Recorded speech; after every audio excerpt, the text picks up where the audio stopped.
Welcome to ICU Fellowship Prepcast. Hi, I'm Maddie. Hi, I'm Swapnil. And this is our first episode of year 2022. So wish you all Happy New Year. And Maddie, how's your New Year celebrations? It's been good. New Year itself was not very exciting because I finished nights that morning. So I was in bed by about 10 o'clock. It was not great, but I hope 2022 brings better things. How about you?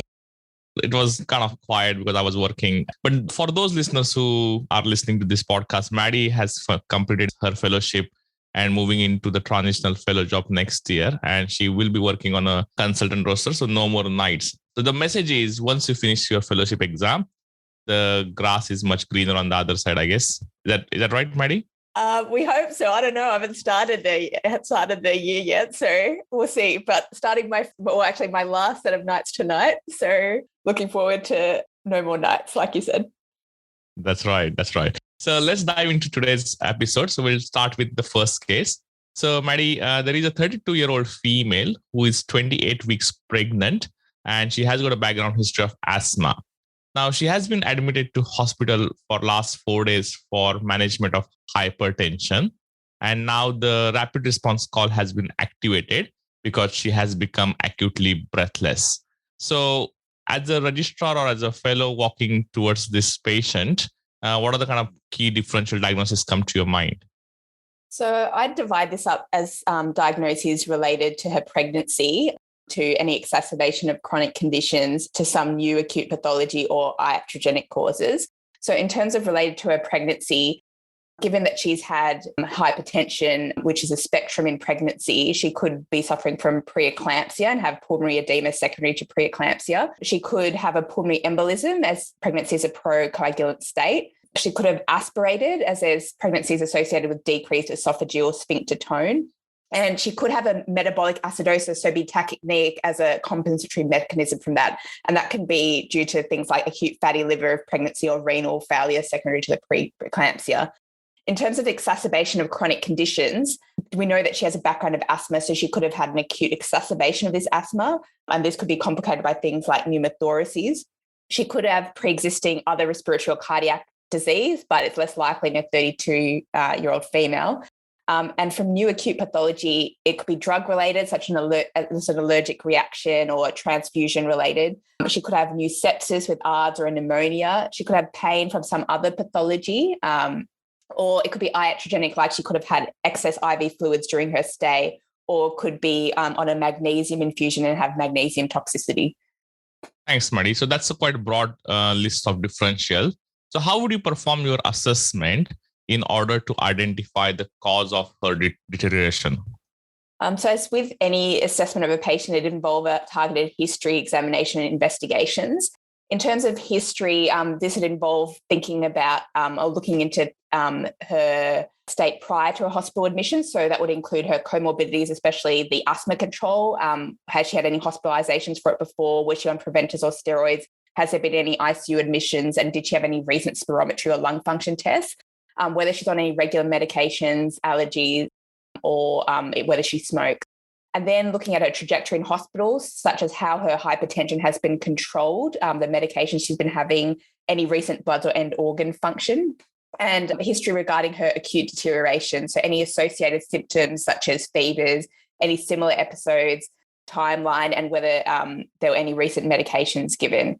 From an examination point of view, it would involve looking at ABCs, the vital signs, any signs of things like anaphylaxis, listening to her chest for wheeze or crepitations, and looking at her hemodynamic status, and a targeted systems review looking at, like, for example, her neurological systems, such as her mentation, whether there's any weakness or hyperreflexia, such as in magnesium toxicity, fevers for sepsis, calf pain or swelling for DVTs, and any abdominal tenderness for things like fatty liver.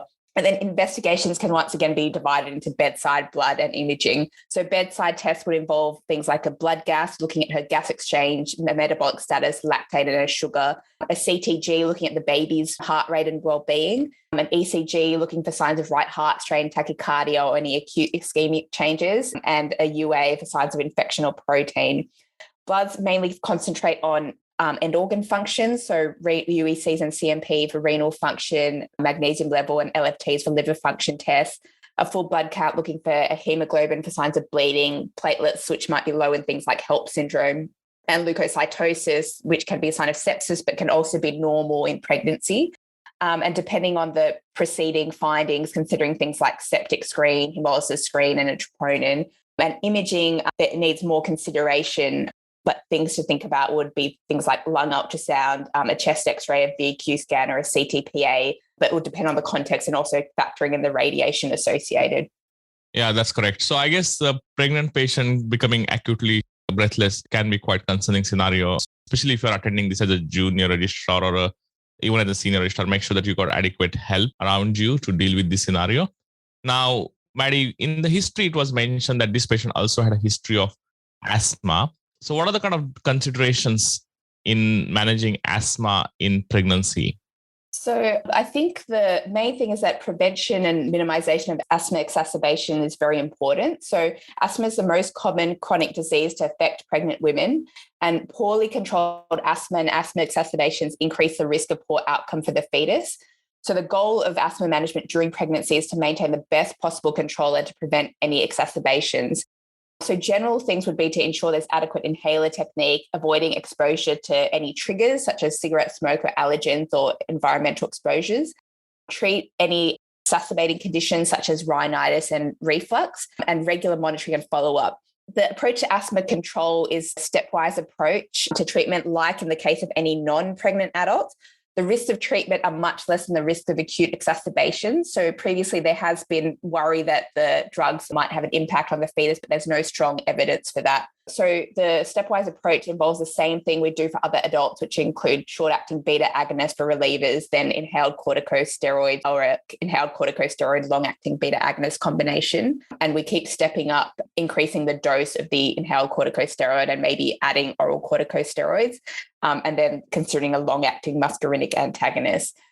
Management of acute exacerbations is similar to the non-pregnant population, but I'll just mention some key difference. So in terms of the assessment, for the peak flow meter, the normal values of peak expiratory flow are not significantly altered by pregnancy. But in terms of blood gas, pregnant women get a compensated respiratory alkalosis in pregnancy. So the PaCO2 is usually around 30 with a bicarb of 20.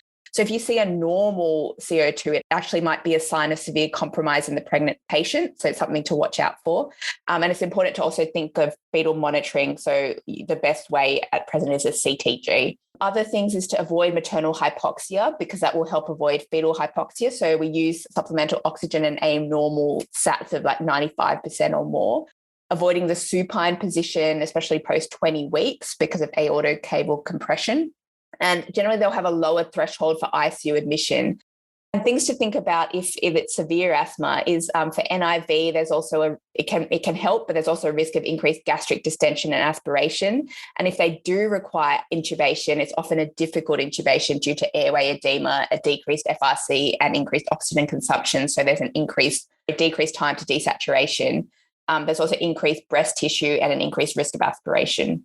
In terms of the acute control for exacerbations, the medications are the same as for the non-pregnant population. So beta agonists inhaled, there's no evidence that inhaled beta agonists interfere with uterine contractions, and parenteral beta agonists are rarely needed, but sometimes used in severe asthma exacerbations.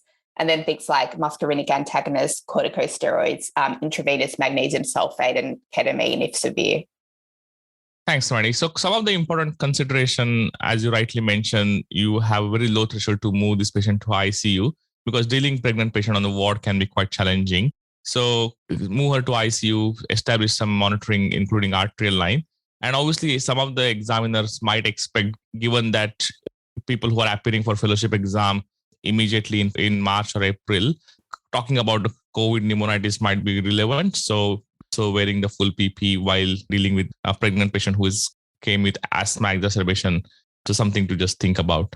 So let's move on to the second scenario, which is the 62-year-old male who is admitted to intensive care unit now 10 days ago with a diagnosis of acute pancreatitis. He's not tolerating his enteral feeding well. In the background history, he's a 30-pack-year smoker with a alcoholic intake of around 4 to 8 standard drinks per day. He is currently intubated and ventilated for last 6 days. And on ABG, he's demonstrating worsening gas exchange. So given the context and given the ongoing worsening gas exchange, what are your differential diagnoses and how will you address them? So the differentials include complications related to his initial presenting complaint, so his acute pancreatitis, complications secondary to his ICU stay, or exacerbation of any chronic conditions that he might have. So from an acute pancreatitis point of view, this can be a multi-system disorder. So you can have cardiac complications. So it could be a SIRS-associated cardiomyopathy or a SIRS response with capillary leak. From a respiratory perspective, he could have ARDS, he could have pleural effusions, pulmonary edema, or chylothorax. From a gastrointestinal perspective, he could have pancreatic ascites, he could have abdominal compartment syndrome, could be an ileus, like he's not tolerating his feeds with worsening gastric distension, or it could be localized complications such as pancreatic necrosis. And from a renal perspective, he could develop acute renal failure and fluid overload secondary to that. From his ICU stay, it could be iatrogenic fluid overload. He could have got a nosocomial infection, such as pneumonia. He could have barotrauma, such as a pneumothorax, or could have atelectasis. He could have a PE from being in hospital and his acute state, or new pathology such as an AMI, or it could be delirium or agitation with ventilator dysynchrony and biting on the tube. From an exacerbation of chronic conditions perspective, he could have exacerbation of COPD, given he has significant smoking history. He could have alcohol withdrawal, but it's quite late in the piece for that. And he could have decompensated liver failure from his significant alcohol intake, or exacerbation of a pre-existing cardiac failure. Yeah, that's a quite comprehensive list of differentials, Maddie. So how would you assess him? So assessment would involve a history, examination, and investigations. So from a history perspective, it would look at his background, his chronic conditions, whether he has diagnosis of things like COPD, and whether that's well controlled, or any cardiac or liver involvement, like an alcoholic cardiomyopathy or liver failure, whether he's on any medications such as diuretics, inhalers, or steroids, and his trajectory in ICU, such as why he was intubated to begin with, his fluid balance, his recent vital trends, including any signs of infection such as Vivas, any recent investigations performed such as organ function and the trend, whether this was getting worse, any recent micro or recent imaging to look at complications from his pancreatitis. From an examination point of view, it would look at his vital signs, including an end-tidal CO2 and the trace, to look for things like evidence of bronchospasm, his secretion load, his level of sedation or paralysis and his neurological function, and his level of respiratory support on the ventilator and whether this has changed. It involved auscultation to look for any localized signs of infection or fluid overload, and looking at his abdomen to assess for distension, any drains that were present, and doing an intra-abdominal pressure, and looking at his fluid status and the urine output. Investigations would involve bedside tests such as an ECG to look at signs of new ischemia, a UA as part of a septic screen, considering an echo to look at his cardiac function, and ABG for gas exchange. Bloods would involve a septic screen, biochemistry, and looking at end organ functions with UEC and LFTs, and looking at inflammatory markers. And imaging would involve first a chest X-ray to assess for any changes on the chest X-ray and his tube position, and a low threshold for a CT, given his severe pancreatitis and 10-day stay. Now, when you examine the patient, you see that there is a significant abdominal distension, and you ask your junior registrar to measure his intra-abdominal pressure. The registrar asks you, how would you measure the intra-abdominal pressure? So there's guidelines for measurement from the World Society of Abdominal Compartment Syndrome, and they suggest that this is done in end expiration in a supine position with abdominal muscle contractions absent. So ideally the patient paralyzed. The transducer is zeroed at the iliac crest in the mid-axillary line, and then non-compressible tubing and a transducer is connected to an indwelling IDC. The bladder is emptied and clamped, and 25 mils of saline is introduced into the bladder. Then wait a minute, and a reading is obtained after that point to allow the detrusor muscle to relax. Confounders include patient-related things like increased pelvic pressure, high detrusor tone, incomplete paralysis, a pelvic hematoma, or chronic cystitis, or measurement-related, such as if there's problems with the transducer itself or improper setup. Thanks, Maddie. So one of the differential that you mentioned is about abdominal compartment syndrome. What is it? So abdominal compartment syndrome is a sustained intra-abdominal pressure of greater than 20 millimeters of mercury with or without an abdominal perfusion pressure of less than 60 millimeters of mercury that is associated with new organ dysfunction or failure. So this can be primary, so originating from intra-abdominal pathology, or secondary, originating from extra-abdominal pathology.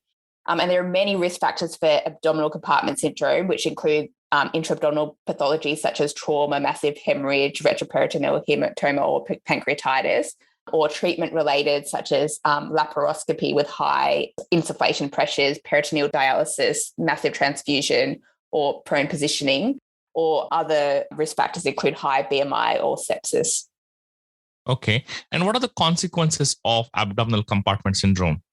So abdominal compartment syndrome can affect all the organ systems. So respiratory-wise, you can get decreased compliance, increased peak airway pressures, increased VQ mismatch and intrapulmonary shunt, atelectasis and pneumonia. From a cardiovascular perspective, because of the raised intra-abdominal pressure, you can get decreased preload and hypotension, and you can get increased afterload and decreased right ventricular output due to raised intrathoracic pressure. You can also get increased CVP and left ventricle and diastolic pressure and reduced compliance. From a neurological perspective, it can cause increased intracranial pressure. It can cause renal failure, and gastrointestinally, it can cause mesenteric ischemia, bacterial translocation, portal vein thrombosis, ileus, and decreased gastric emptying and feed intolerance, like this gentleman has. And from a hematological perspective, it can cause lower limb venous thrombosis. Great. So can you please briefly outline the management principles of abdominal compartment syndrome? So the management principles that can be divided into improving abdominal wall compliance, evacuating any intraluminal contents, evacuating any abdominal fluid collections, correcting positive fluid balance, organ support, and surgical decompression. So improving abdominal wall compliance involves heavy sedation and analgesia and paralysis, and avoid raising the head of the bed too far, although usually we do like greater than 30 degrees. In terms of evacuating intraluminal contents, you can do nasogastric decompression, rectal decompression, and prokinetics. From evacuating the abdominal fluid collections, this would involve things like paracentesis and percutaneous drainage, correcting positive fluid balance, avoiding excess fluids, using things like diuretics and potentially hemodialysis. And from organ support perspective, optimizing ventilation, titrating PEEP, so avoiding excessive PEEP, and trying to maintain an abdominal perfusion pressure of greater than 60. And surgical decompression involves things like decompressive laparotomies and temporary abdominal closures.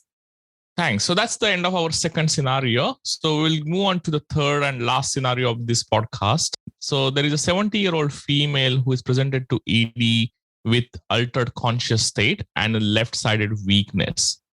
She is intubated and her blood pressure on the monitor shows reading of 240 over 120 millimeters of mercury. She had a background history of ischemic heart disease and AF. And when you perform the CT brain, it demonstrates a large right-sided temporoparietal intracranial hemorrhage with intraventricular extension. So what are your initial management priorities in this lady? So my management priorities would involve a targeted assessment, including a history exam and investigations, and then consideration about the logistics, specific management and supportive management. From a targeted assessment point of view, the history would involve brief details about the presentation, so whether there was any trauma involved, the syncope or vomiting or seizures. In terms of her comorbidities, from an AF perspective, if she's on any anticoagulation that needs to be reversed, and from an ischemic heart disease perspective, if she's on any antiplatelets, whether she has any known intracranial pathology such as malignancy, her baseline function, and whether she has any known hypertension, and if so, how is it controlled? And then briefly about her medications, including anticoagulants, allergies, and social support. From an examination perspective, it involved looking at her GCS, pupils, and any signs of other trauma. And investigations would look at bedside tests such as an ECG for arrhythmias, an ABG for gas exchange and quick electrolytes and BSL, bloods, including her full blood count for platelets and hemoglobin, her coagulation, root group and hold, and consider things like a rotum. From an imaging perspective, looking at the chest X-ray for a tube and NG position and considering further imaging such as a CTA or an MRI if there are concerns regarding an underlying vascular lesion or mass. From an immediate management perspective, I need to think about the logistics involved. So having adequate monitoring and access for this patient, including full cardiac monitoring and an arterial line and adequate IV access. And she would need a bed in a neurosurgical ICU or a transfer to a neurosurgical unit. So it would depend on the hospital that I was in at the time. From a specific perspective, I'd like her blood pressure to be better controlled. So use short-acting IV agents such as hydralazine immediately and aiming a systolic BP of around 140 millimeters of mercury. Getting neurosurgical input, such as whether there was any neurosurgical options, such as for an EVD or evacuation of the hematoma. General neuroprotective measures, such as avoiding fever, normoglycemia, normoxia, and normocapnia. Reversal of any anticoagulation if present. And then from a supportive perspective, making sure that things like the ETT is in an adequate position, she's adequately analgesed and sedated for it. She has a good organ support with lung protective ventilation and social support, so notifying the family. Yeah, that's important. Now, what is the evidence of acute blood pressure management in the context of hemorrhagic stroke? So this is a controversial area and there's no firm consensus, but Australian clinical guidelines recommend that the target systolic blood pressure be acutely reduced to around 140 millimeters of mercury, but not much more in those with intracerebral hemorrhage. But they do acknowledge that this is based on weak evidence. Same with the NICE UK guidelines also recommend aiming for a systolic blood pressure of below 140 within 2 hours of starting treatment and maintaining this for at least 7 days. But this is in patients who present within 6 hours of symptoms and have a systolic of 150 to 220 millimeters of mercury. And then they said to try and consider achieving these targets in a more controlled fashion in those who present with a systolic of greater than 220. The American Heart Association also recommends similar, so targeting a systolic blood pressure of less than 140 in those with an initial systolic of 150 to 220.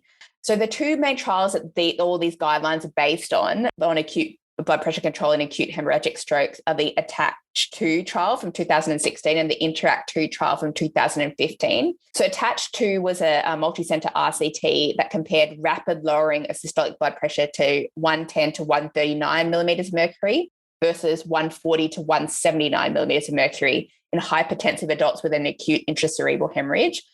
It found, though, that there was no difference in modified Rankin score of 4 to 6, which is death or severe disability, at 3 months, and no significant difference in other secondary outcomes, except for a high incidence of renal adverse effects within 7 days in the intensive treatment arm.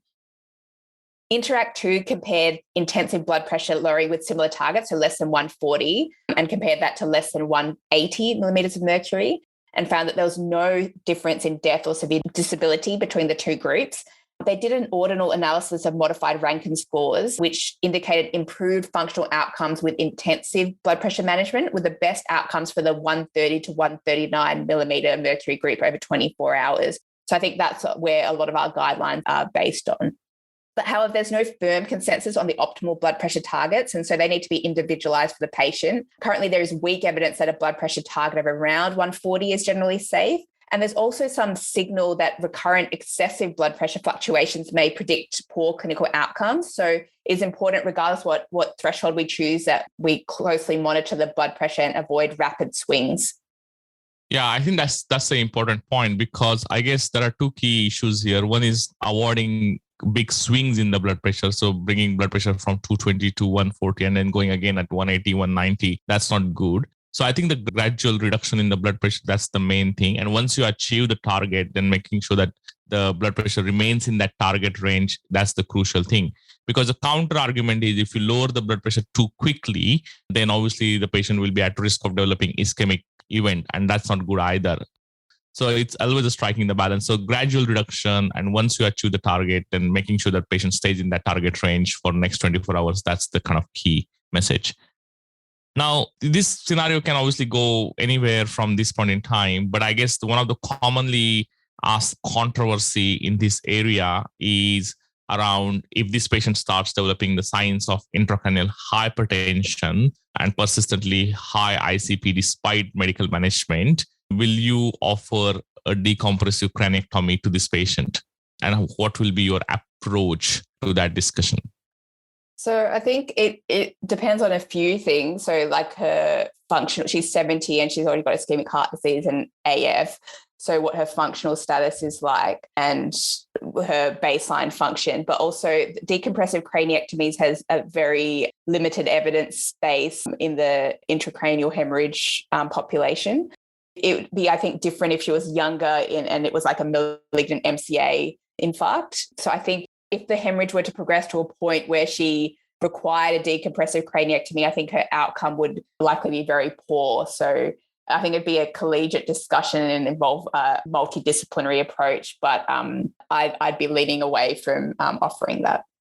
Yeah, that's it. That's correct. And also, I think sometimes considering the patient's wishes are important, because even if you offer decompressive craniectomy, the most likely outcome that patient will be left with severe disability. So that's not going to be a good outcome for this patient. So it might save life, but obviously patient will be left with significant disability. You're right. You as an intensivist, you will probably stay away from offering the decompressive craniectomy in this particular patient. And then the other things, there are important controversy that people or the candidates should think about, because patients has got a history of AF. Managing the AF without anticoagulation will be challenging. So obviously patient will be at risk of developing more thrombotic complications, because patient will not be suitable for any anticoagulation for long period of time.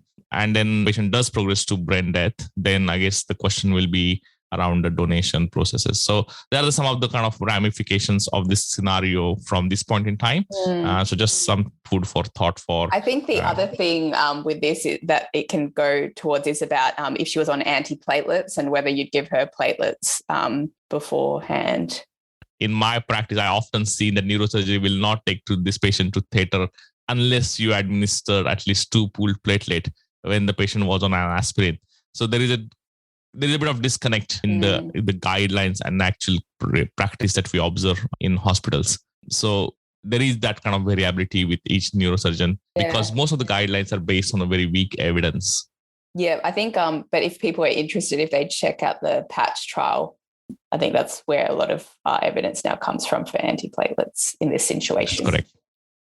That's correct. So thanks, Maddie. So that's the end of our podcast. Do you have any other final thoughts? Oh, yeah, always. Okay, so I've got one. But what is Mylan's favorite ballet? Like Mylan, like the coverage of nerve. So you're asking about Mylan's favorite ballet? Yeah. Like Milo? No. Swan Lake. Oh my goodness, Maddie. This was a hard one, actually. I don't think I would have got this. Listeners, if you want to access Maddie's show notes, they are available on website www.critcareedu.com.au. So make sure that you access these notes, because they will be very useful for your exam preparations. So thanks again, and see you in months' time. Thanks for listening. See you next time.